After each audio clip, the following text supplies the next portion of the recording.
contamos con la presencia de Frei Beto, un enorme referente latinoamericano, a quien desde ya le queremos agradecer por participar de este encuentro y de este seminario generado por el Partido Socialista de Uruguay. Desde el primer momento que nos contactamos con Frei Beto, encontramos de su parte una enorme disponibilidad a participar, a acompañarnos, a aportarnos sus reflexiones. Además de Frei Beto, en esta mesa tenemos a dos queridos compañeros, un querido compañero y una querida compañera con los que compartimos militancia cotidiana. Mercedes Clara, que está aquí sentada al lado mío, y el compañero Enzo Malán, que está también vía Zoom desde su departamento de Soriano. Yo antes de presentar brevemente el tema de esta conferencia, que como decía es la conferencia central de este seminario en el que venimos compartiendo reflexiones muy interesantes sobre la relación entre la sociedad y la política, en el marco del aniversario 110 de nuestro Partido Socialista, quiero presentar a quienes van a participar de la misma. Bueno, Frei Beto, la verdad es que no necesita mucha presentación, pero para decirlo brevemente, él es un fraile dominico brasileño, un teólogo de la liberación, es autor de más de 50 libros de diversos géneros y es sobre todo un enorme luchador social. En 1964, durante el gobierno de la dictadura militar brasileña, fue encarcelado. En 1969 fue detenido otra vez por esta causa, por ser un luchador social, por ser un luchador de la dignidad humana, de la libertad. Pasó 4 años en la cárcel debido a su oposición política al régimen militar. Y en 1973, ya libre, se mudó a una favela en la ciudad de Vitoria. Junto a otros frailes dominicos, desarrolló un grupo de apoyo a los perseguidos políticos. Durante esos años estudió teología, filosofía y antropología.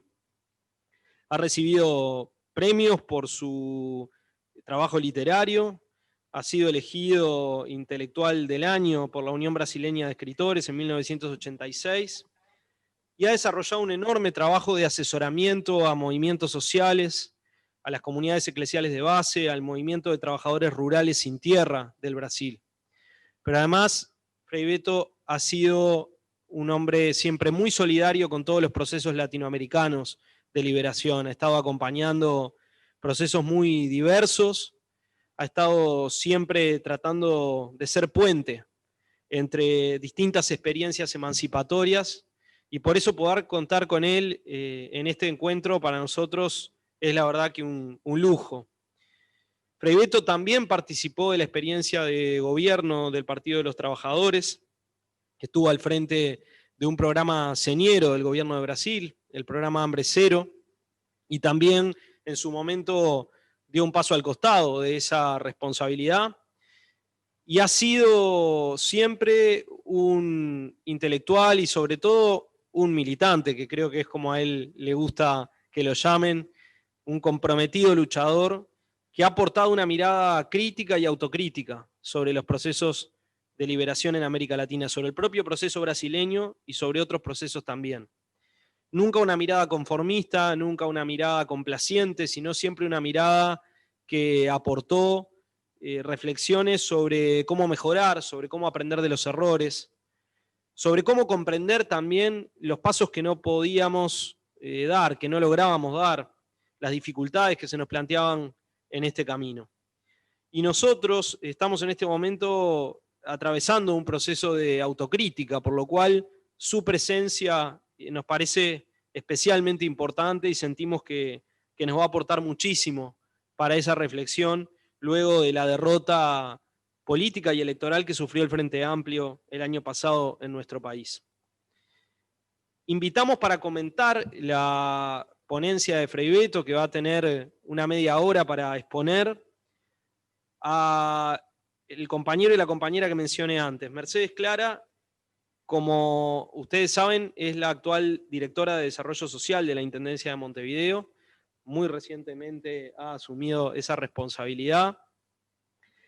Para nosotros es una gran alegría que así sea, porque el trayecto de Mercedes no tiene mucho que ver con lo institucional, ni siquiera tiene tanto que ver con lo partidario, más allá de su filiación y su pertenencia a Frente Amplista. Mercedes se ha dedicado a militar socialmente desde muy joven y a militar siempre en situaciones de frontera, en situaciones difíciles, en situaciones donde también se expresa muy genuinamente la voz de las víctimas del sistema capitalista en el que vivimos. Mercedes desde muy joven ha trabajado con personas en situación de calle, con personas privadas de libertad, con trabajadoras sexuales, siempre en las situaciones más difíciles, en esas llagas sociales que también son espacio para que florezca lo nuevo, para que florezca la esperanza, como siempre ella se ocupa de marcarlo. Es además autora de un libro que a los que lo hemos leído nos ha movilizado mucho y nos ha convocado mucho, sobre la vida y la historia del padre Cacho. Ella desde su militancia social comprometida, con una perspectiva profundamente cristiana, se encontró con el testimonio de Cacho y nos acercó también ese testimonio a muchos que no lo conocimos. Y en ese libro, que se llama Cuando el otro quema adentro, nos propone también un camino para acercarnos al problema de la desigualdad, al problema de la injusticia social. Un camino que ella además siempre ha intentado recorrer y por lo cual la verdad es que nos alegra y nos enorgullece muchísimo contarla entre nuestros amigos y compañeros y saber que está hoy en una responsabilidad que la vive desde ese mismo lugar. Ella es también integrante del Observatorio del Sur, OBSUR, una organización social muy importante del país, y ha sido y es docente de la Universidad Católica del Uruguay. El otro compañero que va a estar comentando la intervención de Frei Beto hoy es el compañero Enzo Malán, diputado del Partido Socialista, pero también un compañero con un largo trayecto de militancia social. Enzo, además de ser maestro desde el año 1991, trabajando en distintos ámbitos de la educación, además de especializarse en aspectos vinculados a esa área, al área educativa que compartimos. Tuvo una importante militancia sindical, fue presidente de ADEMU durante 3 periodos consecutivos. Tuvo además una importante experiencia social vinculada al trabajo en la pastoral de su departamento, particularmente en comunidades salesianas a las que siempre ha pertenecido, y tiene desde hace muchos años una activa militancia partidaria en el Partido Socialista de Uruguay.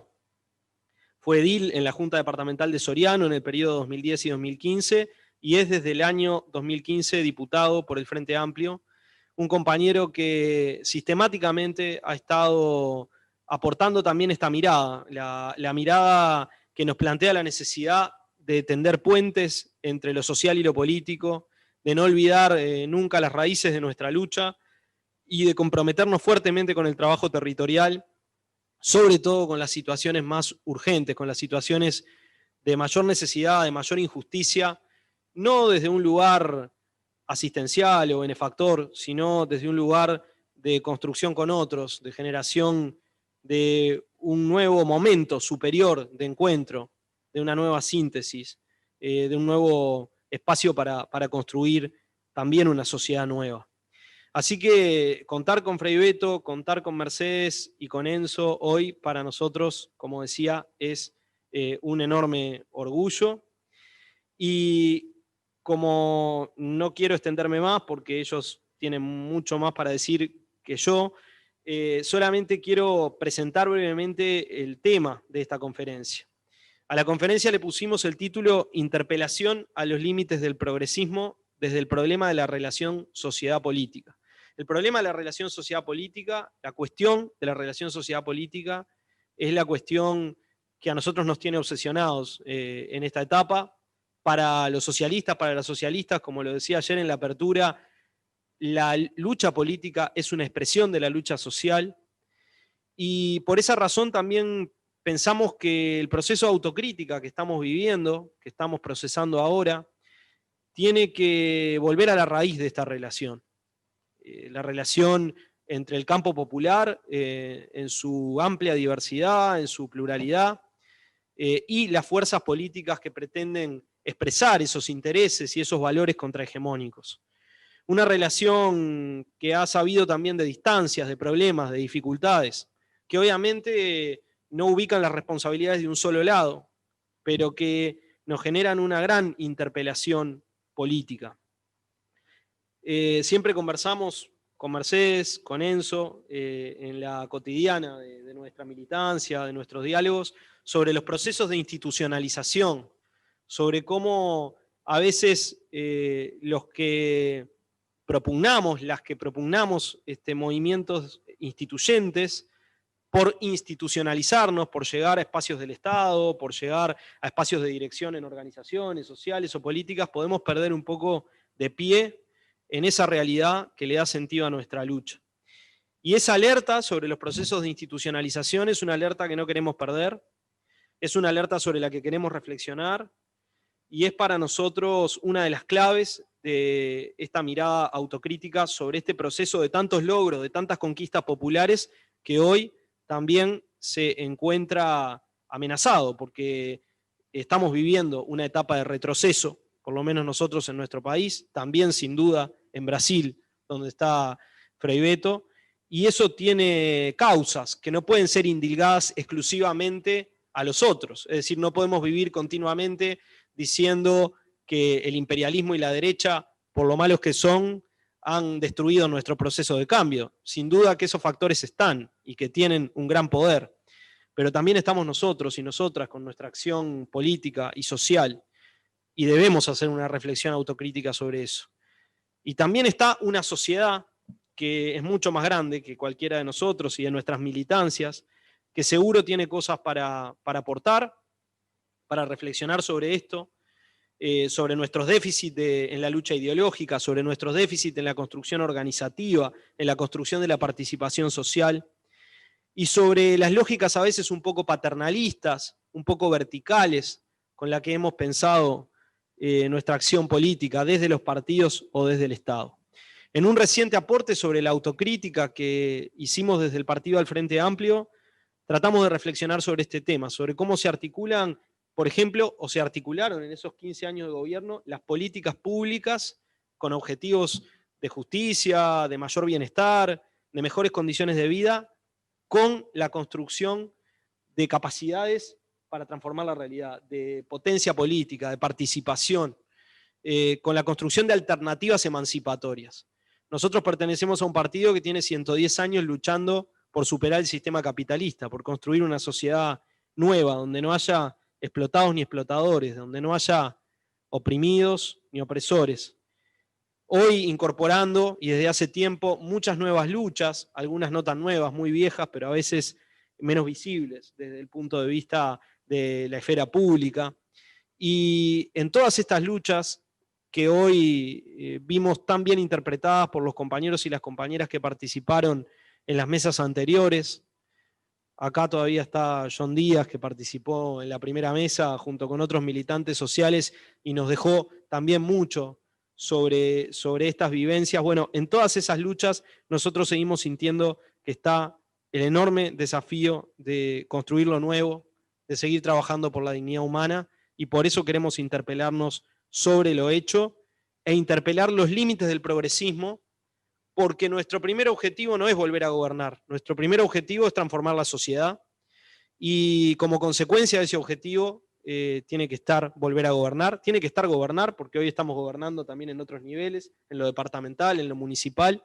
Es muy importante el rol del Estado, lo veíamos en la mesa anterior, pero siempre con los objetivos claros de la transformación social por la que luchamos. Y si nos enfrentamos a algunos límites en este modelo o en este tránsito progresista, está muy bueno que podamos discutirlos y que podamos leerlos desde este problema de la relación entre la sociedad y la política. Así que sobre este asunto le voy a dar la palabra a nuestro conferencista central de hoy, a Frei Beto. Muchas gracias, Gonzalo, por esta invitación. É um honor para mim e felicitações ao Partido Socialista por tantos anos de luta, de representatividade. E agradeço também a participação de Mercedes e de Enzo. Então, eu queria compartilhar com vocês algumas ideias desse processo que nós outros, de esquerda, de partidos progressistas, eu, especificamente, nunca sido militante de nenhum partido, mas sempre estive muito cerca de vários, como o Partido dos Trabalhadores de Lula e agora do PSOL de Guilherme Boulos, Freixo e outros. Então, eu creio que há que considerar, primeiro, que nos últimos 60 anos, a América Latina ha passado por 3 grandes ciclos políticos. O primeiro, das ditaduras militares. Ou seja, quase todos os países aí tiveram seus golpes militares e, quizá, nos Estados Unidos nunca houve golpe militar porque em Washington não há embaixada americana. E foram momentos muito duros, de muita repressão, de muitos assassinatos, exílios sociais. E esta pressão levou à redemocratização de los países latino-americanos. O segundo ciclo é justamente com a redemocratização, o surgimento de governos messiânicos neoliberais. Então, tivemos Collor em Brasil, Menem em Argentina, Caldeira em Venezuela, Garcia Meza em Bolívia, Fujimori em Peru e tantos outros por aí. Havia muita expectativa que essa gente vinculada ao Fundo Monetário Internacional, ao Banco Mundial, essa gente representante do capital, apresentava uma expectativa à gente que a vida ia a melhorar. E o tempo ha demonstrado que não, que as privatizações agravaram a desigualdade social, o desemprego, a desocupação da gente, a inflação. E a gente, o pueblo, se ha dado conta de que esses governos também não representavam a eles, e de aí não se podia esperar soluções para os problemas que molestam a gente na base, a gente sencilla. Então, começou um terceiro ciclo de los governos progressistas. Esse ciclo foi muito marcante na história da América Latina, porque, efetivamente, muitos países como o Brasil saíram do mapa do hambre da ONU, reduziram significativamente a desigualdade social, criaram um fortalecimento da sociedade civil, sobretudo através dos movimentos populares, sociais, sindicais, e, efetivamente, a vida da gente em América Latina ha melhorado muito com esses governos progressistas. Pero, ao momento, houve uma forte ofensiva do imperialismo, do neoliberalismo, e não hemos sabido segurar este processo.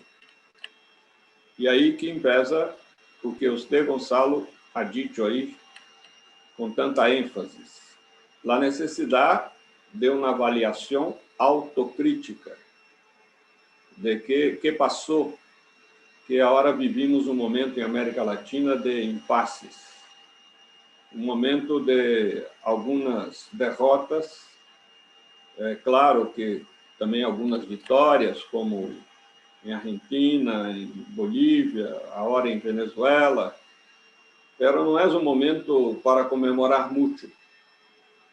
Estamos vivendo um momento de muito impasse, de búsqueda de um norte para a esquerda.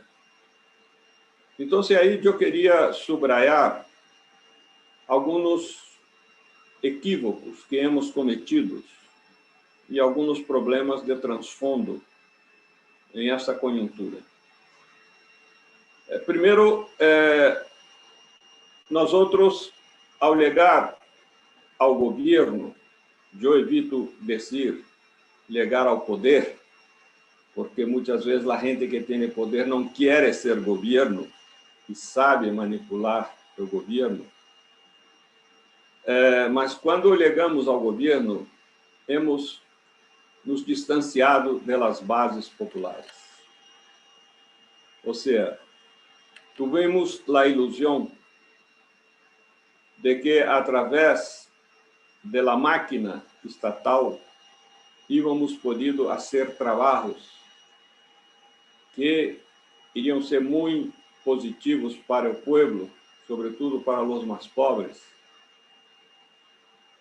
E esta gente iba sempre a agradecer a nós outros as medidas administrativas, econômicas, políticas tomadas em nossos governos. Mira, efetivamente hemos melhorado a vida da gente, mas não hemos melhorado a consciência política da gente.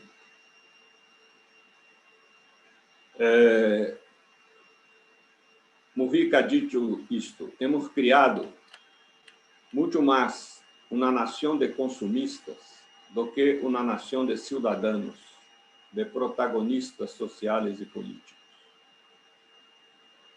Porque não hemos cuidado de fazer um trabalho muito importante de alfabetização política do povo. Ou seja, não criamos mecanismos em nossos governos para alimentar a consciência do povo. É o mesmo hambre zero, era para alimentar o corpo do povo, a saúde do povo, pero não a consciência política. Hemos tentado, mas muitas vezes não hemos encontrado suficiente compreensão dentro do próprio governo quanto à importância desta alfabetização política. Com isso é que criamos uma consciência muito mais consumista da gente que quer ter bienes materiais, pero que não logrou a ter consciência da importância de los bienes simbólicos.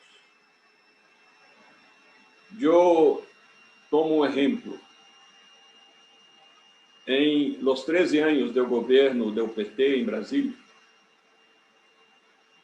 tu iba a uma favela e entrava na casita de madeira e aí dentro encontrava televisor de colores, computadora, celular, todos os aparatos eletrodomésticos, fogão, heladeira, nevera, micro-ondas. Pero a família seguia em la favela e não tinha vivienda, saúde, saneamento, transporte, segurança, educação, cultura. Ou seja, não hemos implementado reformas estruturais para cambiar as causas da pobreza e da miséria em América Latina. Em Brasil, por exemplo, que somos um país de dimensões continentais, é escandaloso este dado de que apenas 1% de los proprietários rurais tem em manos 45% de las tierras cultivables de Brasil. Entonces, no hemos hecho ninguna reforma estrutural y mucho menos la reforma agrária, quizá la más fácil de hacer y la más importante para reduzir drasticamente a absurda desigualdade social que há em nosso país.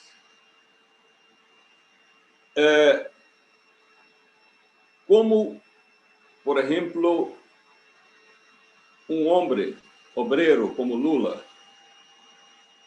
chegou a presidente por 2 vezes, tuvo força política para ser sua sucessora, Dilma Rousseff, também por 2 vezes, e Lula saiu com 87% de aprovação. A pergunta é esta: como este homem logrou chegar a presidente do Brasil? Uma vez, em México, a gente aí da esquerda, isso há muitos anos, vino a conversar comigo e perguntou: Beto, como hacemos para criar aqui um partido dos trabalhadores? Eu digo: bueno, vocês têm que começar um trabalho de base popular e dentro de 40 anos, e quando eu digo a palavra 40 anos, eles interromperam e disseram: não, 40 anos é demasiado, queremos para 4. Eu contestei: eu não tenho receita para 4. Eu tenho o histórico do Partido dos Trabalhadores do Brasil, que é resultado de 40 anos de trabalho social. Ou seja, em los anos 60, com a metodologia de Paulo Freire, hemos iniciado o trabalho de organização e mobilização popular. E foi este trabalho, ao largo de 40 anos, que logrou produzir uma acumulação de forças políticas que possibilitou a eleição de 4 presidentes do Partido dos Trabalhadores. Então, quando chegamos ao governo, muitas vezes nos hemos equivocado pensando que teníamos em mãos o poder. E, sobretudo, hemos cometido o equívoco de nos distanciar das bases populares. Muitos militantes de movimentos populares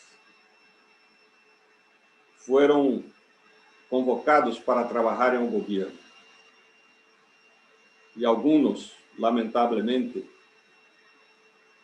já não suportavam muito ser chamados de companheiro. Queriam ser chamados de excelência. Ou seja, há um princípio de educação popular que a cabeça pensa aí onde os pés pisam. E quando nós outros cambiamos de lugar social, cambiamos também de lugar epistêmico. Uma coisa é ter os pés em las favelas, em la periferia, nos bairros pobres. Outra coisa é estar em los palácios, em las salas ministeriales, enfim, em situações que uno perde a sensibilidade para as causas populares. Houve alguns problemas, alguns fatores, independentemente de nossa vontade, que interferiram muito. Primeiro, a caída do muro de Berlim. Nadie esperava que ia passar isso. Toda a esquerda, que tinha ou não tinha simpatia por a União Soviética, pensava que o projeto socialista na União Soviética era um projeto definitivo.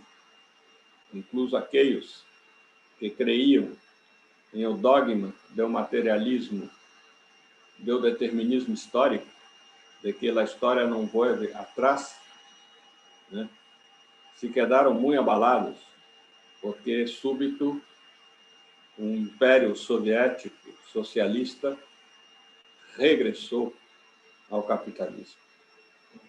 Então, a caída do muro de Berlim hizo com que a esquerda já não tivesse base para poner os pés, sobretudo essa esquerda teórica, esta esquerda acadêmica, esta esquerda que não tem contato direto com o povo. Basta dizer que em Europa praticamente a esquerda desapareceu, os partidos comunistas desapareceram. E por quê? Porque não há mais pobres em Europa, há muitos. Não há mais luta de classe em Europa, há muita. Ou seja, o problema é que a esquerda não tinha empatia com os pobres, tinha empatia com as teorias marxistas, leninistas, trotskistas e outrosistas. Pero não era uma esquerda que ia a la gente pobre. Isso um pouco ha afetado muito a esquerda em América Latina. E aqui passou um fenômeno que também não estava muito previsto em las teorias marxistas, como a emergência progressista revolucionária do povo por força da influência religiosa. Dos casos mais típicos são a Revolução Sandinista e a guerrilha de El Salvador. Ou seja, ao momento, hemos dado conta que a religião é como a política. Pode servir para liberar, pode servir para oprimir. Não está dito que a religião em si mesma é sempre um fator de alienação, como muitos han equivocadamente leído a frasecita de Marx, da religião como ópio do povo, pero não seguiram adelante a leitura para quando Marx habla que a religião também é o espírito de um mundo sem coração, é o grito do explotado. Ou seja, Marx tinha uma visão dialética do fenômeno religioso, que muitas vezes a esquerda tradicional, de influência mecanicista, do marxismo mecanicista em América Latina, não tinha. Bueno, a pessoa que melhor hizo este balance autocrítico foi Fidel, em la entrevista que me ha concedido em 85 em o livro Fidel e a Religião. Ha sido a primeira vez que um líder comunista em o poder hizo um balance autocrítica reconhecendo o fator liberador da religião. Ela pode oprimir, pero pode também liberar. Ocorre que em América Latina, quizá com exceção do Uruguai, o Uruguai tem uma tradição laica que outros países do continente não têm, mas o conjunto do continente, o povo sencillo, é muito religioso. Se um de nós outros pergunta a um campesino, a uma ama de casa, a uma obreira, o que tu pensa da vida, da morte, da criação do universo, seguramente vai vir uma resposta em categorias religiosas. Pero a esquerda custou a dar conta da importância do fenômeno religioso em o povo. Ou seja, não há, hasta hoje, não se ha criado nenhum sistema de sentido mais completo que a religião. Porque a religião explica o lío que Beto tem com Gonçalo e a necessidade de perdão, de reconciliação, de tolerância, como a religião explica o que passa depois da morte e como ha sido criado o universo. Então, é um sistema de sentido muito abrangente, muito holístico, que está por cima de todos os outros sistemas de sentidos ou narrativas de sentido que conhecemos, como o neoliberalismo, o marxismo e tudo isso. O hecho é que, há um momento, esse processo das comunidades eclesiais de base, que cambiaram a visão da esquerda hacia a religião e que criaram, este processo criou a teologia da liberação. A teologia da liberação não ha nascido nas academias, nos seminários, na cabeça dos teólogos, não. Ha nascido em las comunidades eclesiais de base. Ocorre que, a um momento, a Igreja Católica estuvo em manos de 34 anos de pontificados conservadores. Primeiro, os 26 anos de Juan Pablo II e, em seguida, os 8 anos de Benedito XVI. E esses pontífices trataram de desarticular as comunidades eclesiais de base, todo esse trabalho de base que hacía a Igreja Católica em América Latina. Então, se somamos a alegada dos militantes políticos a governos, e, na medida que entram ao governo, se distanciam das bases populares, com essa desarticulação dos movimentos pastorais de base das igrejas, é o resultado que temos aí um vazio que é imediatamente ocupado por uma estratégia muito bem hecha por la Casa Blanca desde os anos 70, que são as igrejas neopentecostais, as igrejas eletrônicas, a teologia da prosperidade. Isso vem dos anos 70, quando Rockefeller fez um giro com a América Latina para saber qual influência a Revolução Cubana tinha nos demais países do continente, se havia o risco de os demais países caminharem também para o comunismo. E quando Rockefeller retorna à Casa Blanca, ele informa que mais perigoso para os interesses dos Estados Unidos em América Latina que o comunismo era a teologia da liberação e o cristianismo progressista.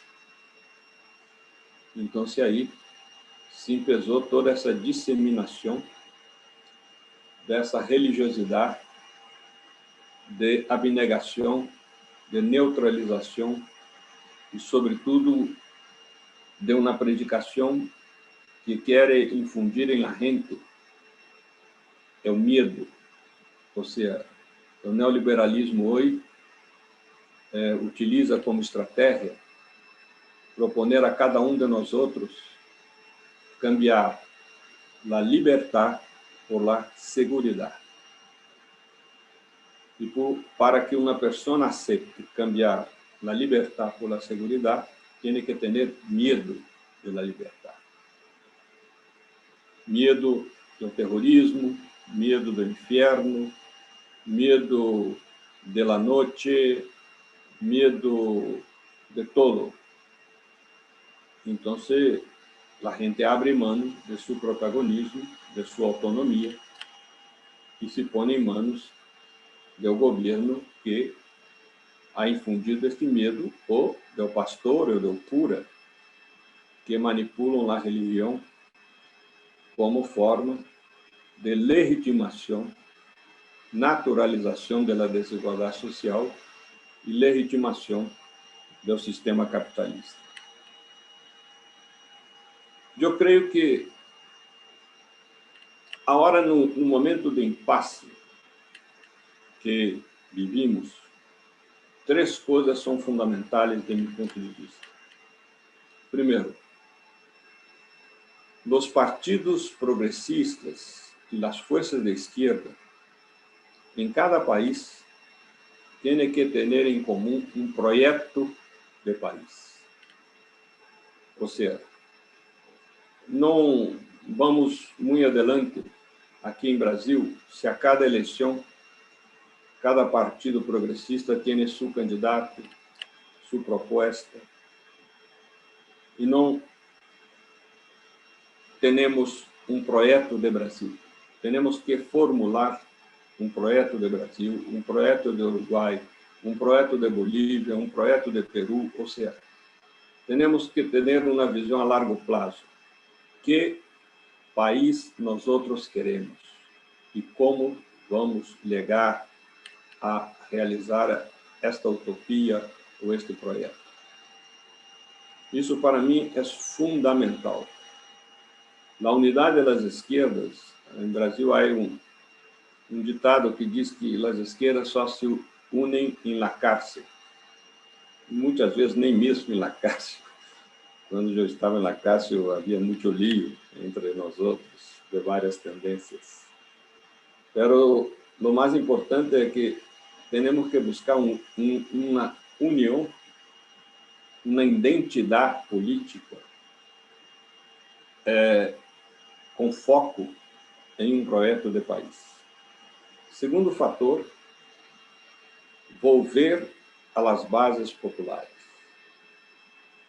Eu diria que é inconcebível hoje um partido político que não tenha um equipo de educação popular. Um partido político que não tenha claridade sobre a metodologia de trabalho popular. Um partido político não que vá, entre comillas, catequizar politicamente o povo, como dizia Paulo Freire, a ser educação bancária, de arriba para baixo.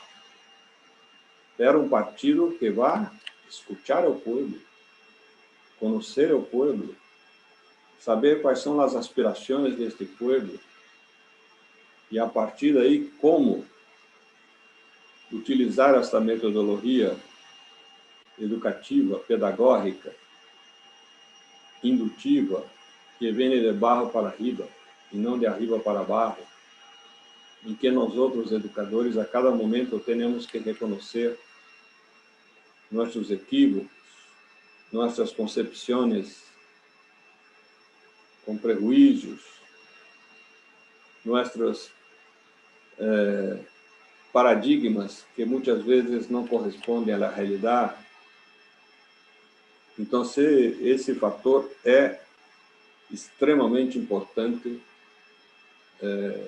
em um regresso às bases populares.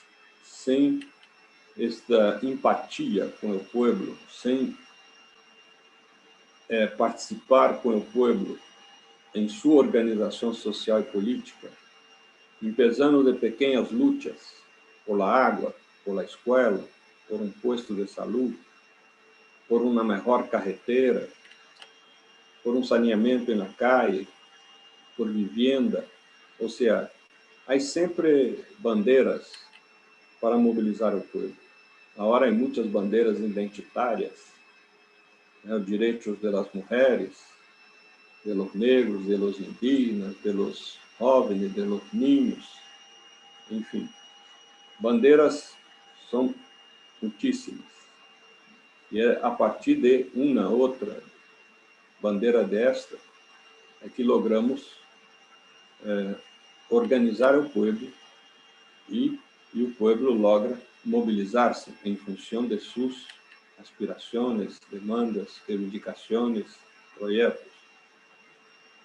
E o terceiro fator é que a esquerda hasta hoje não ha aprendido a entrar em la guerra digital. Ou seja, a direita todavia mantém a hegemonia em las redes digitais, que eu me recuso a chamar de sociais, porque, em geral, criam muito mais hostilidade do que sociabilidade. Mas aí está uma trincheira de luta fundamental. Não é fácil para nós outros, porque as grandes empresas de robô, as grandes empresas de inteligência artificial estão bajo controle da direita. Ou seja, não há neutralidade nisso. Essas redes são hechas para fortalecer a acumulação privada do capital, para demolir nossa cidadania e nos imponer seres meramente consumistas. Ou seja, nossa liberdade queda restrita a escorrer em um supermercado distintas marcas de um refresco, de um tipo de pasta, pero não libertar para pensar em outro modelo de sociedade. Então, creio que são esses 3 pontos que me preocupam hoje. Temos que trabalhar bem a questão do projeto nacional, onde queremos, como queremos e como haremos para realizar esse projeto. É o retorno às bases populares e a capacitação nossa para saber trabalhar com as redes digitais, com todo esse novo universo digital que tem uma capacidade infinita quase de transmitir informação, seja como verdade, seja como mentira, é um verdadeiro campo de guerra de narrativas, distintas narrativas. E há que ter uma estratégia para que a narrativa da consciência política, da consciência de classe, tudo isso seja efetivamente disseminado em essas redes. Eu termino subrayando que quizá o problema número 1 de nossa consciência política em geral, não hablo de militantes da esquerda, do povo, hoje é este processo que o neoliberalismo produz de deshistorização do tempo. Quando um povo não tem consciência histórica do tempo, esse povo está condenado a ser manipulado. E para o capitalismo não interessa que a gente tenha consciência histórica. Para o capitalismo interessa que a gente tenha uma consciência atomizada, centrada em o aqui e agora, não uma visão de futuro. O melhor é que a gente não tenha utopias, que a gente não pense o que vai passar depois. Então, se nós outros fazemos uma avaliação, toda a nossa cultura ocidental ha sido fundada, baseada em 3 pessoas que tinham muita consciência histórica. Porque esta ideia do tempo como história vem dos hebreus, está na Bíblia. Já empieza com a descrição da criação do mundo na primeira página do Gênesis. Para os gregos, São Pablo dizia que nossa fé é loucura para os gregos. Por quê? Porque para os gregos, como que o Deus de los hebreus ha necessitado de 6 dias para criar o mundo? Não é um Deus que merece credibilidade. Um verdadeiro Deus hace como Nescafé, instantâneo. Então, é um Deus falso. O que os gregos não se han dado conta é que já na primeira página da Bíblia há uma historicidade en la evolución de la naturaleza.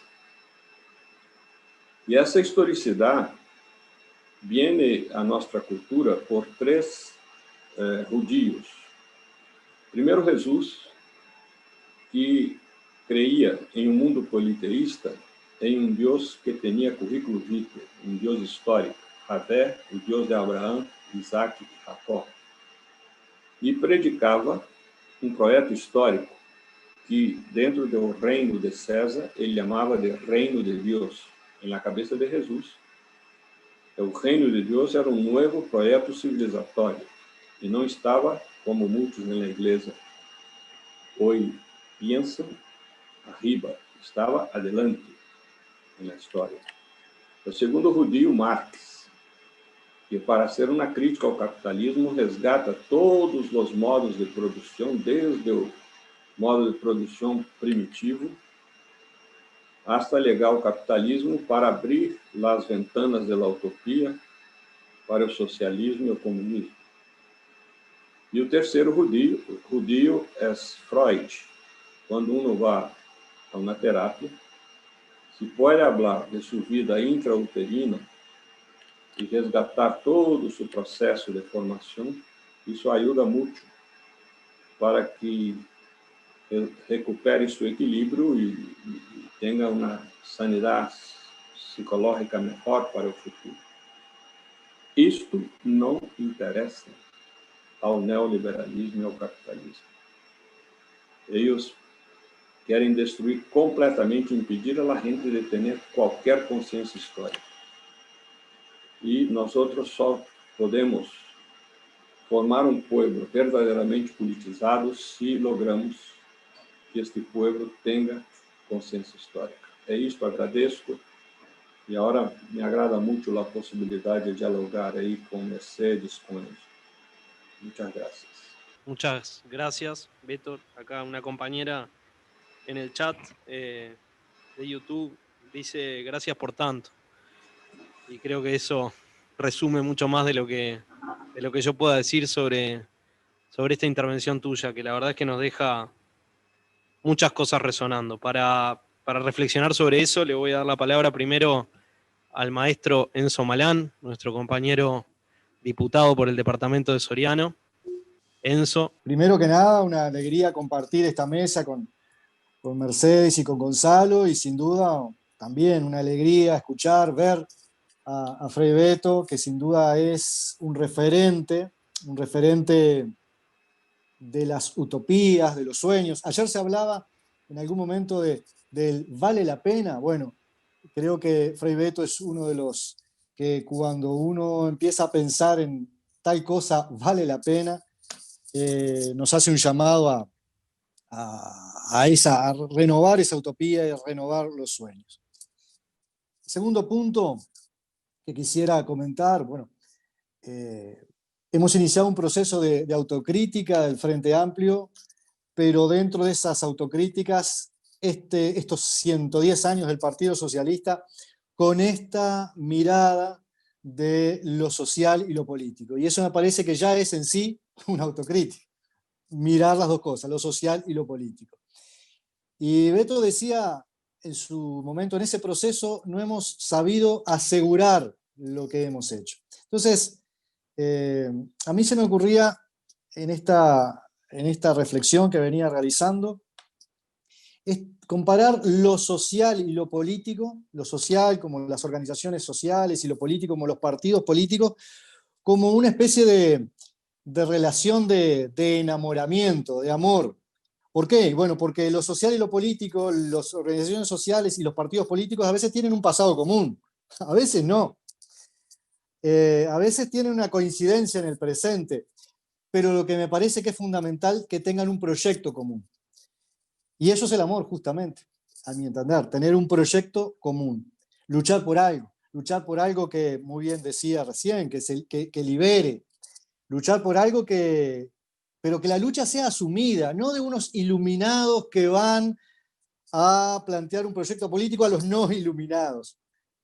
Una lucha por algo que libere, pero que esa lucha sea asumida por la gente. Y ese me parece que es el camino que Beto señalaba, conciencia política, pedagogía política, acumulación.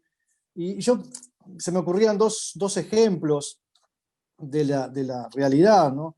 Muchas veces vemos o consideramos la felicidad o el sentido de la vida como, estoy simplificando, ¿verdad? Un sofá y la televisión y las redes sociales, y hacé la tuya, y ahí te quedás. Entonces, aquí en los últimos años hemos estado diciendo los logros del Frente Amplio, los avances, y teníamos una enorme lista de avances. Ni que hablar del 40% de la pobreza, al 8, al 9. Bueno, pero eso no alcanzó. Y no alcanzó justamente por esto, porque quizá la mayoría del pueblo no consideró este proyecto en común, esta utopía, esta ideología y este proyecto hacia adelante. Y otro segundo elemento que me parece importante es que muchas veces lo material se queda corto y no llega a lo cultural.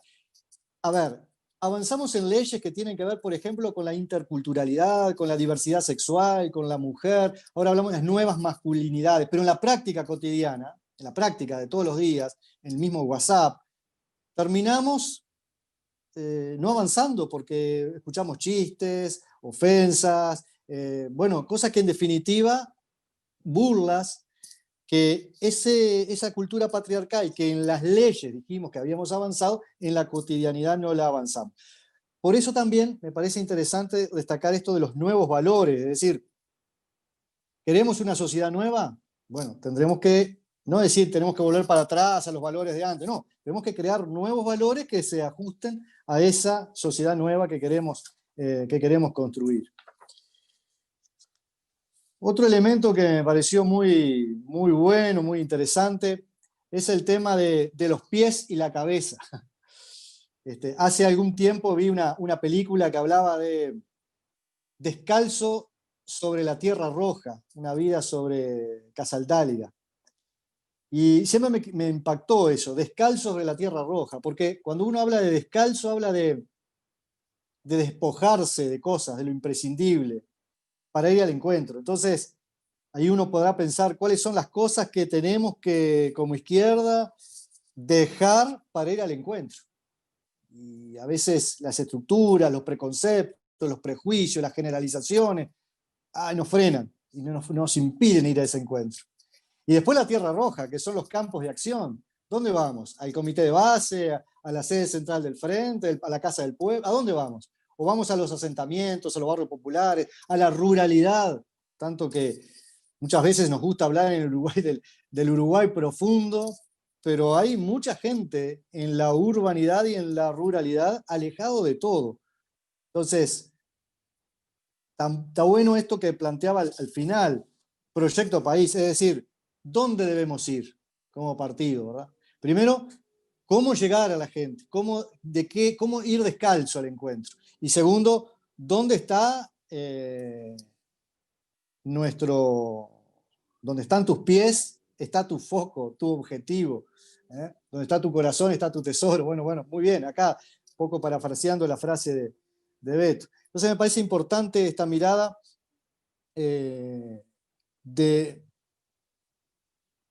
muy bien, de mirar hacia atrás, de autocrítica, sin duda, pero también empezar a planificar y a decir, bueno, nos despojamos de esto, muy bien, esto capaz que lo hicimos mal, esto capaz que lo hicimos bien, pero empecemos a caminar hacia un lado, hacia un rumbo.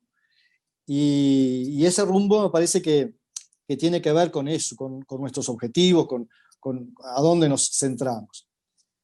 Un punto también interesante que me resultó importante es esa mirada de la estrategia que ha tenido la izquierda en América Latina. Beto no habló, pero en algún intercambio que una vez tuvimos hablábamos de las 3B, ¿no? El movimiento del agro, la militarización de lo religioso. Él agregaba el fuchibol, bola también, porque era buey, Biblia, bala y bola. Entonces, me parece que en este tema de los movimientos religiosos, o tanto lo del agro, no lo hemos sabido interpretar a tiempo. Nos parecía en Uruguay que no nos iba a afectar y que parecía un movimiento como un solo Uruguay, bueno, y no tenía nada que ver. Aparecía el tema militar y no tenía el tema religioso, bueno. Pero después eso se convirtió realmente en una estrategia que uno la ve en toda América Latina. Entonces, quizá hemos perdido la oportunidad en su momento de rechazar todo lo que viene de la religiosidad, justamente por eso, por generalizar, ¿no? Y la derecha ha sabido acercarse a estos movimientos religiosos, no siempre para liberar a la persona. Entonces, quienes creemos que la teología, si no es liberadora, no es teología, bueno, esto nos choca.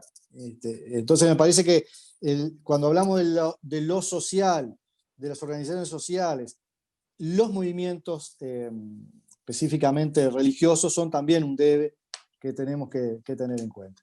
Dos últimos puntos. Hoy hablamos del proyecto país, ¿sí?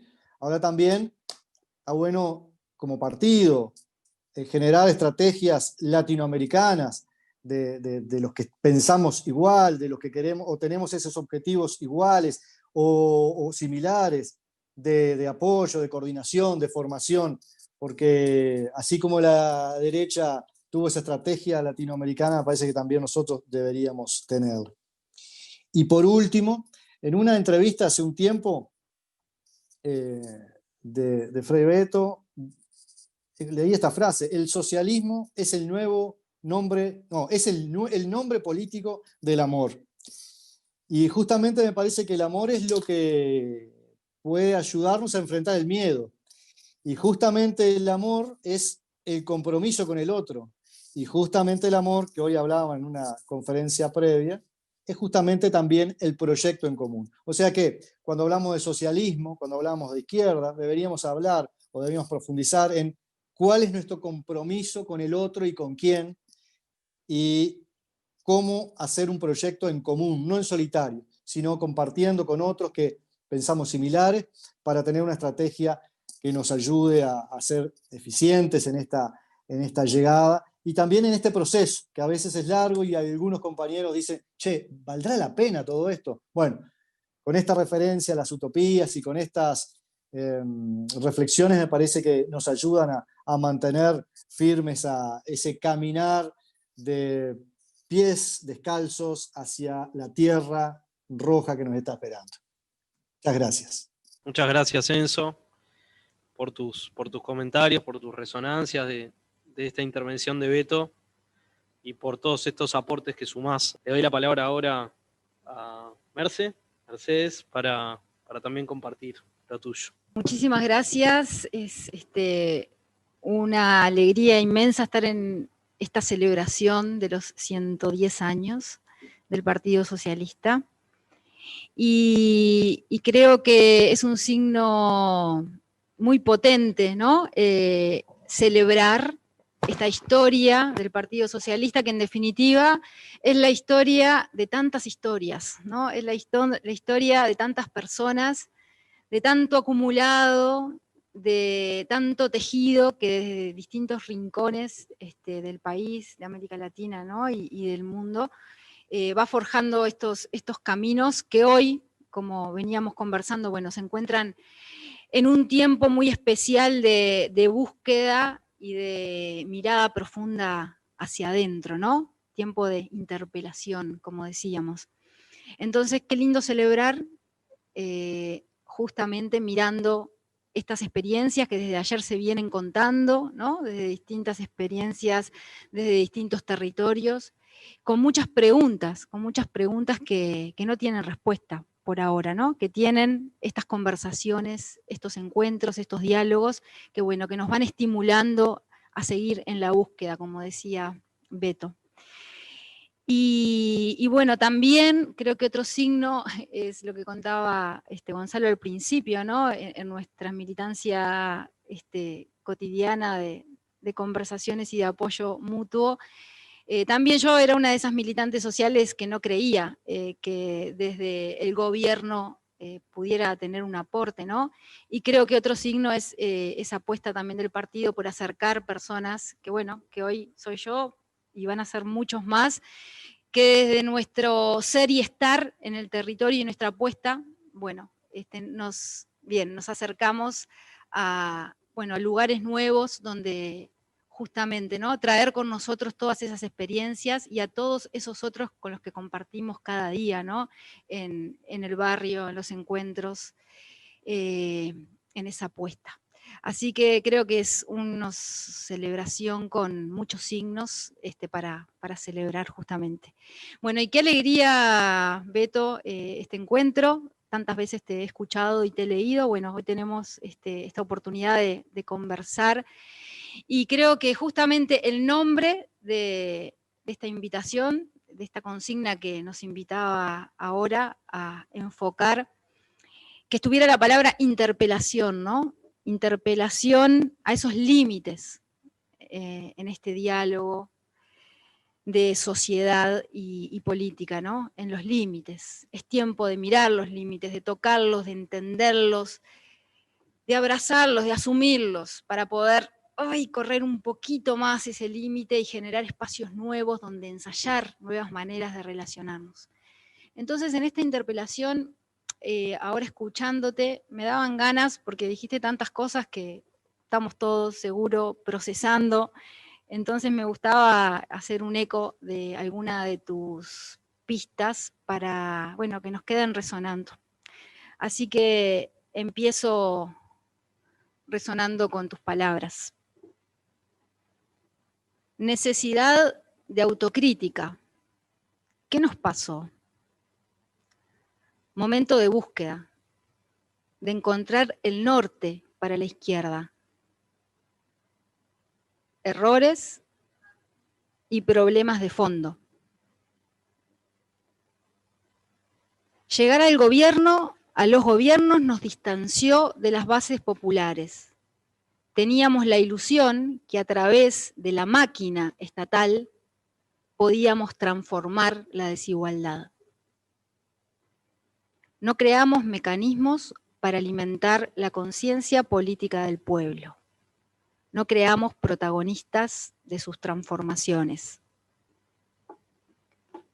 Las causas de la pobreza y la miseria siguen inalteradas en nuestra América Latina.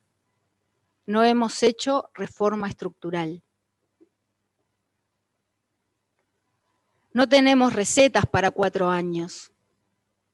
Tenemos 40 años de organización y participación popular. Ese proceso es lo que posibilita crear fuerza política.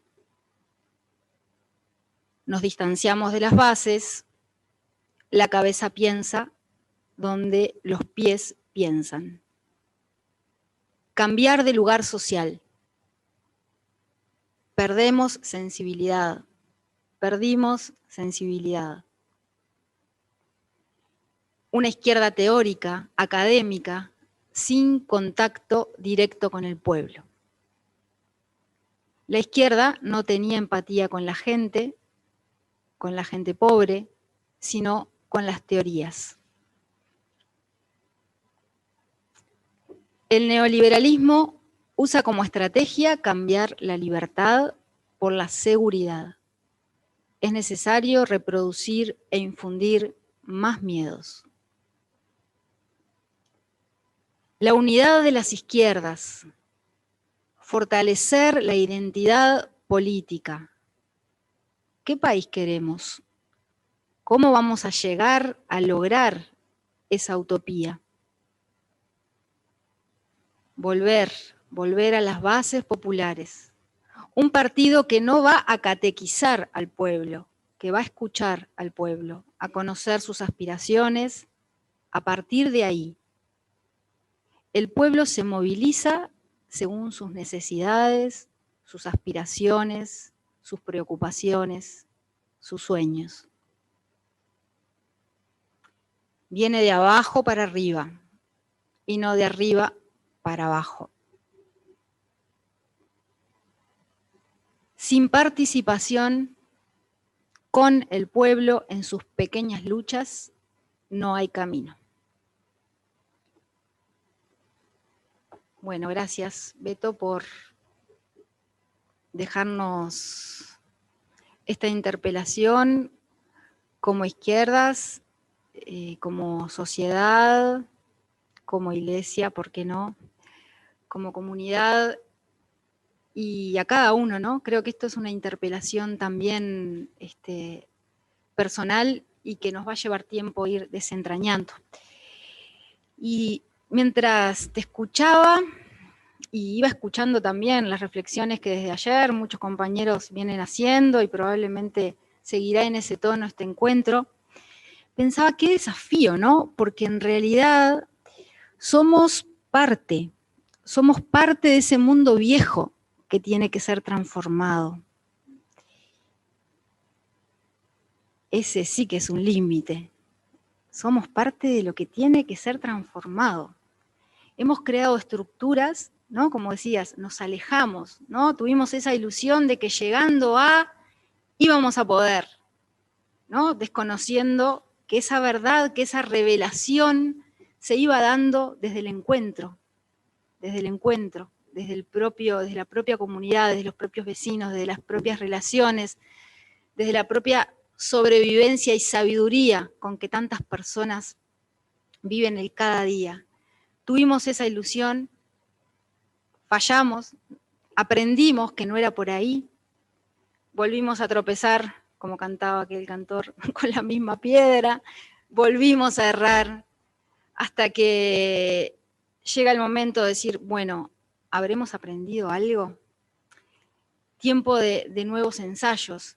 Y justamente, ¿cómo podemos mirarnos a nosotros mismos para poder empezar este desafío de desentrañar lo viejo para que pueda emerger lo nuevo, ¿no? ¿Y dónde está esa novedad? Entonces, bueno, creo que vamos aprendiendo en este proceso en la medida que somos capaces de desaprender. Vamos aprendiendo en la medida que somos capaces de desaprender eso mismo que hemos montado como humanidad, ¿no?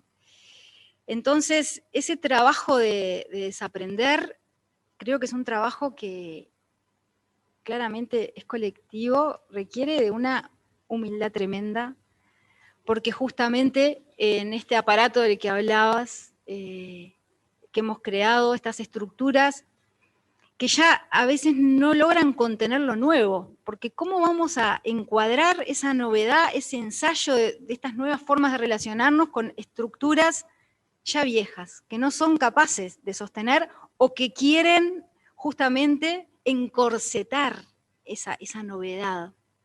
Porque a veces no somos capaces de digerir esa novedad y viene como a cuestionarnos, y como decía Beto, a seguir reproduciendo el miedo a no controlar lo que pasa, ¿no?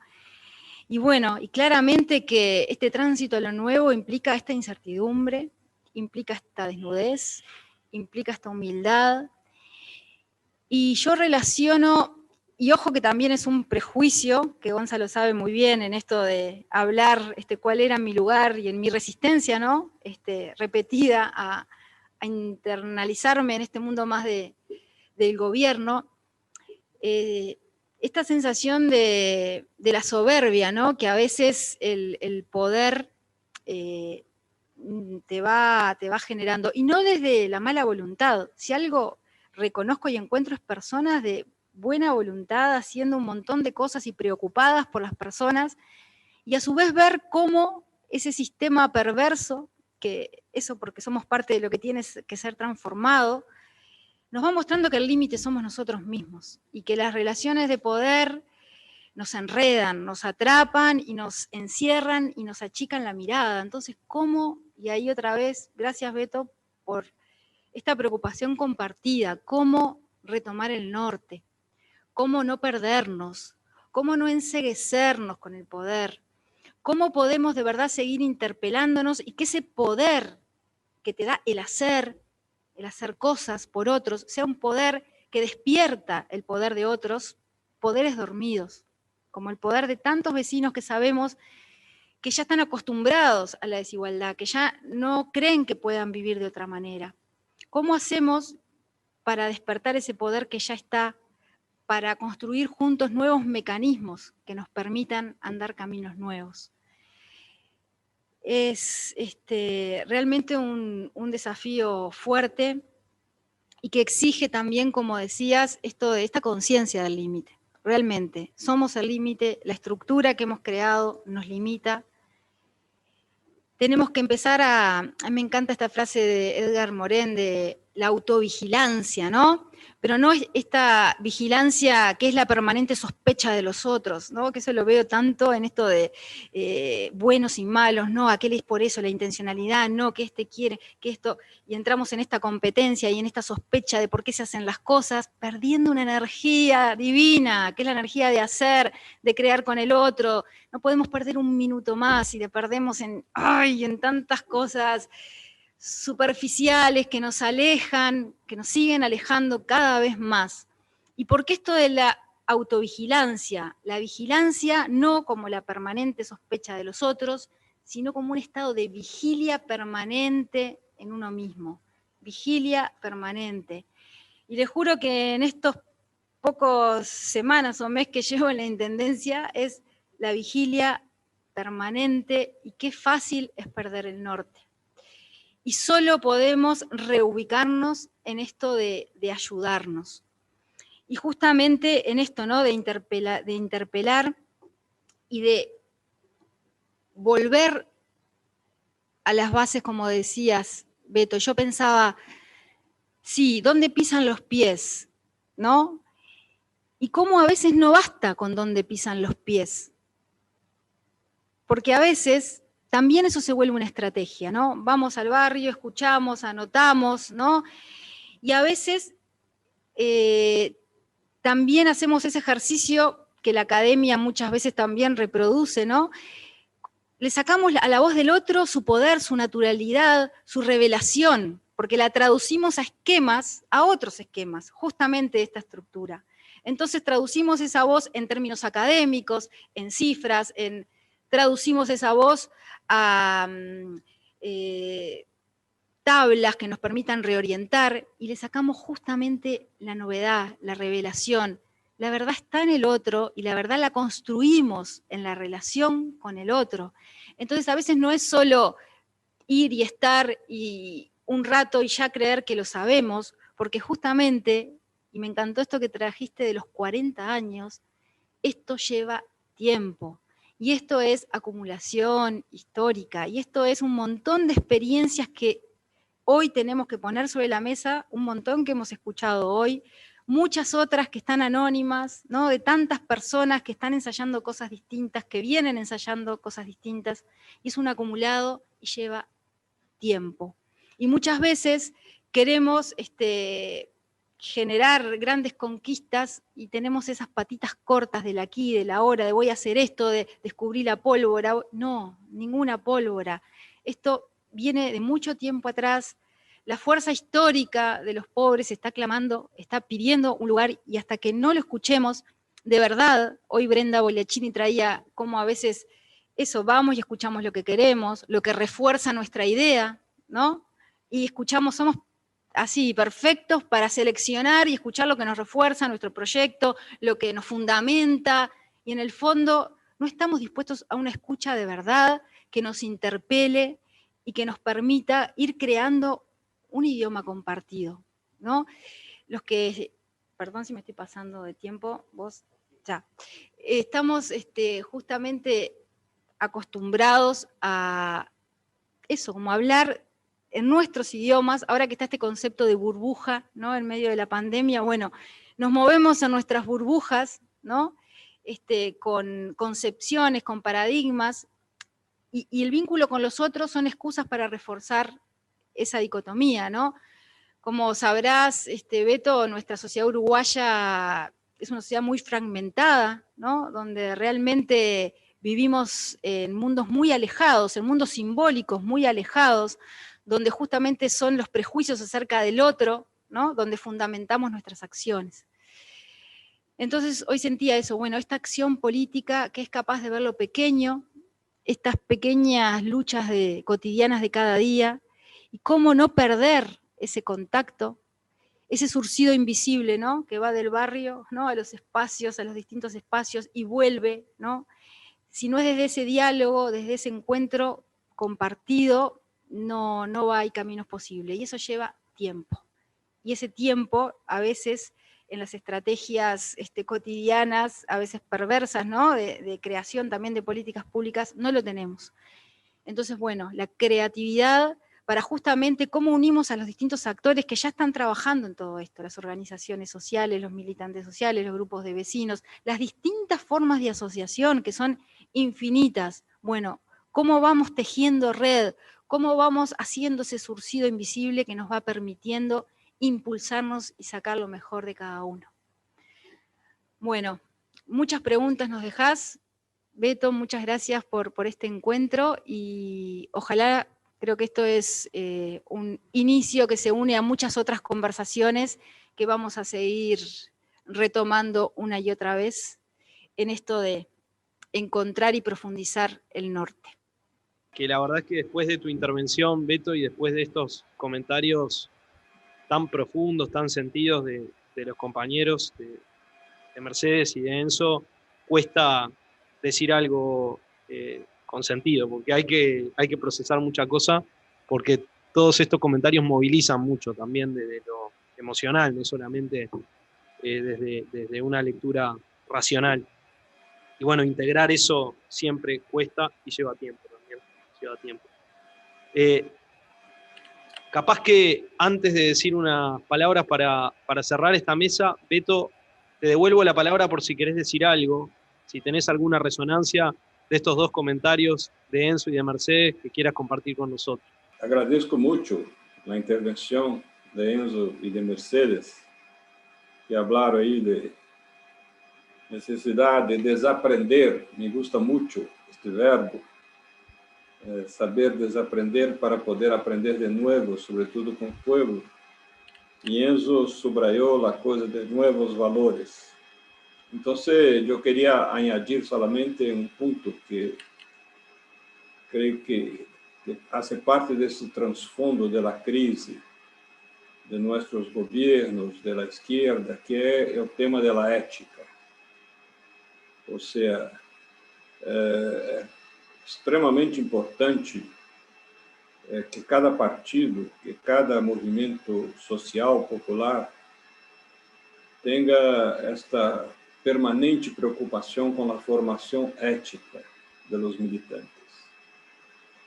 Uma vez Fidel me ha dicho que um revolucionário pode perder todo, pode perder a liberdade porque vai à cárcel, o trabalho porque está desempregado por seu patrão, pode perder a família porque tem que viver na clandestinidade, separado de los suyos,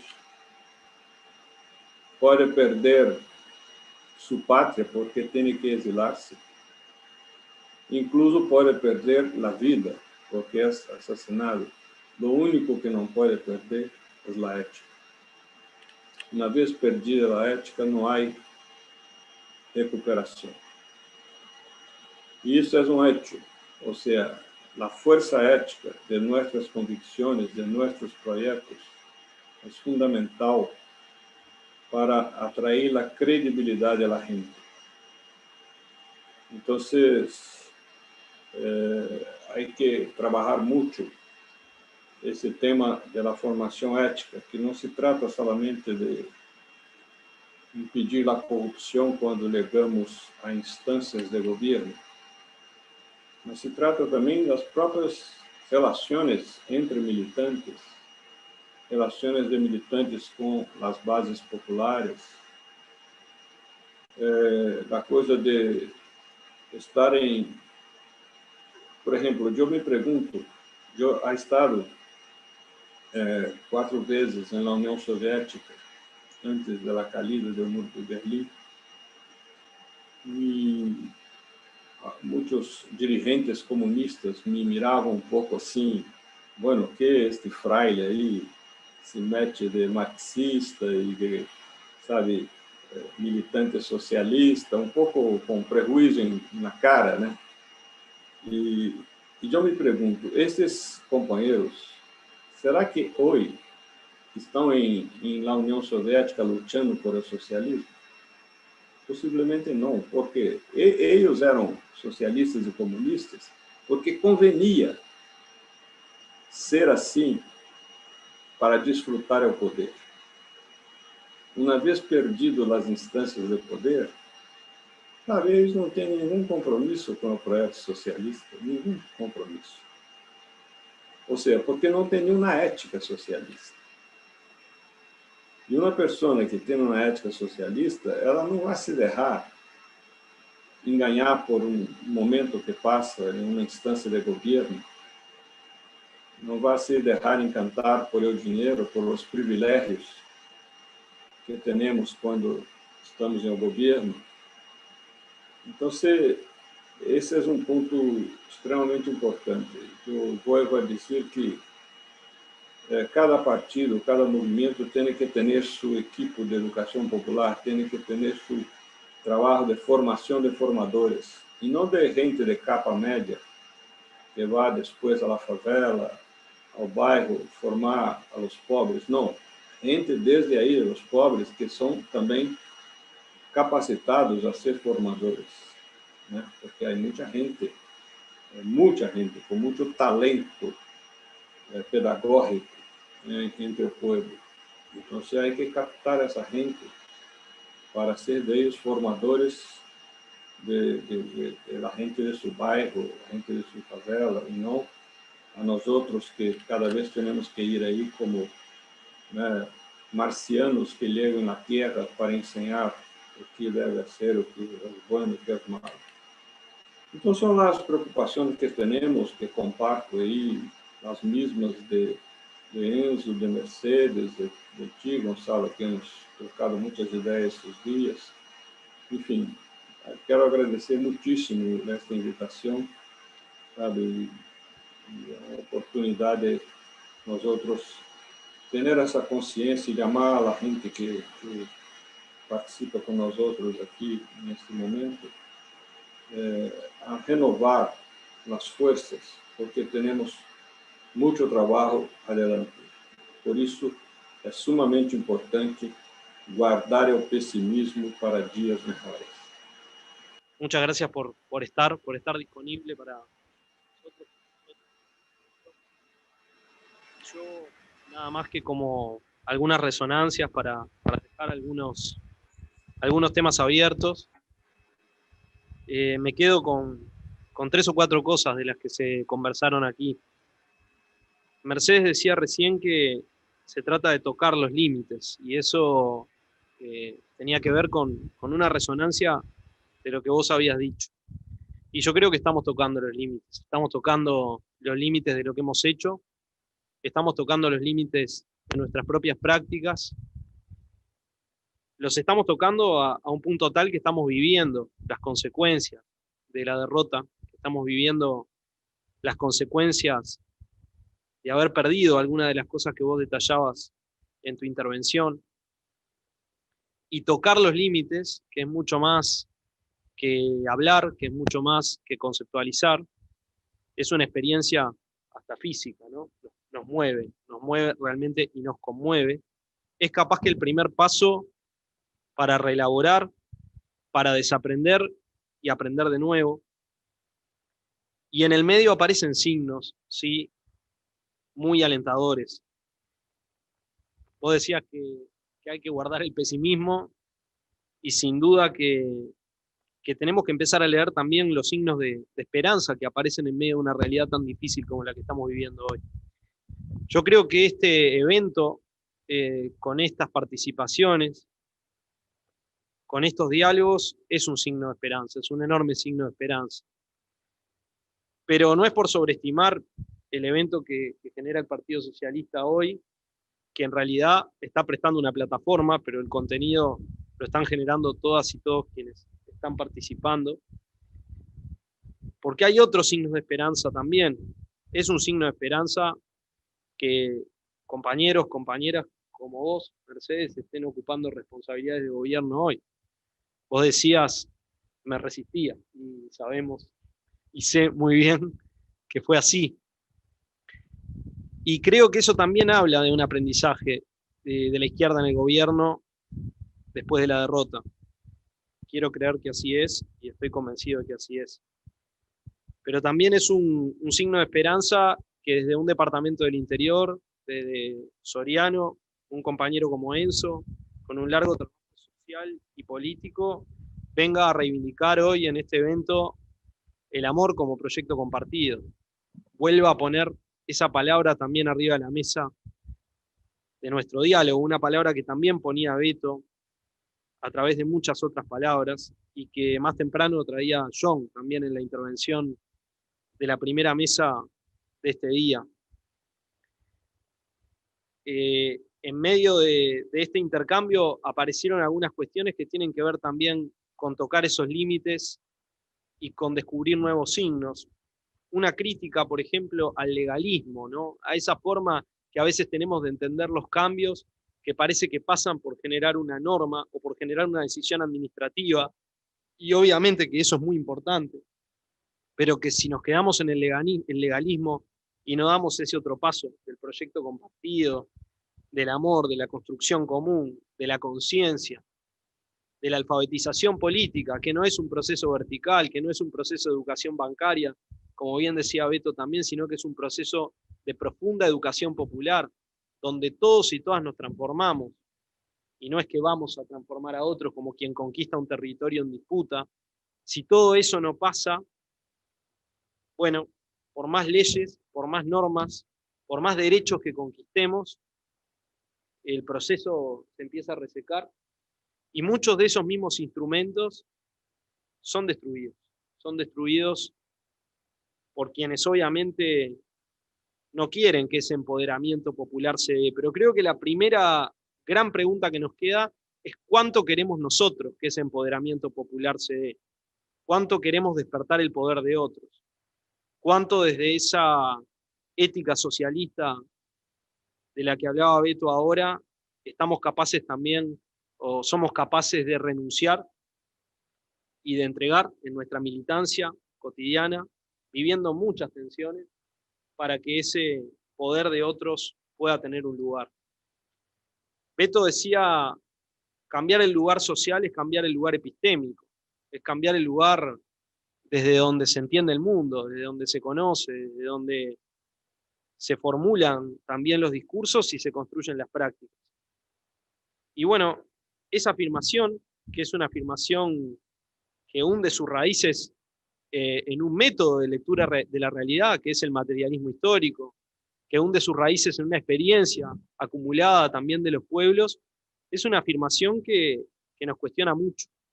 La cabeza piensa donde los pies pisan, decía Beto también. Y bueno, a su modo los pies piensan también caminando. Y sin duda que ahí hay una interpelación profunda que tiene que ver con esa pregunta de cuánto estamos dispuestos a soltar también para dejarnos interpelar por mundos que a veces son parte de nuestros discursos, son parte incluso de nuestras mejores intenciones, de nuestra mejor vocación como militantes, pero no son parte de nuestra vida en un sentido más profundo de compartir y a veces de sufrir esa realidad y a veces de palpar las esperanzas que también en esa realidad se van gestando.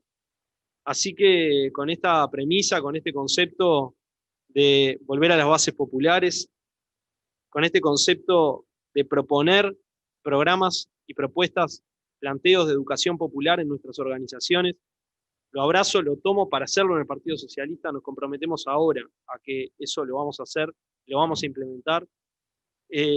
Con todo eso que nos dejaste en esta reflexión, que nos dejaron en esta reflexión, les agradezco enormemente por este tiempo compartido y en un ratito nos volvemos a ver en este mismo canal de YouTube con la mesa sobre perspectivas de la relación sociedad-política, que ya va a ser una de las últimas de este primer momento del encuentro, que como bien rescataban también los compañeros, va a ser un proceso que el año que viene va a seguir, porque tenemos la voluntad firme de no detenerlo. Agradezco particularmente al compañero Nicolás Iglesias, que fue puente para que Beto y yo nos pudiéramos contactar y por ende para que este encuentro se pudiera dar. Y te saludo, Beto, arriba, vamos a seguir construyendo, vamos a seguir caminando juntos. Gracias, Enzo, gracias, Mercedes, y la seguimos.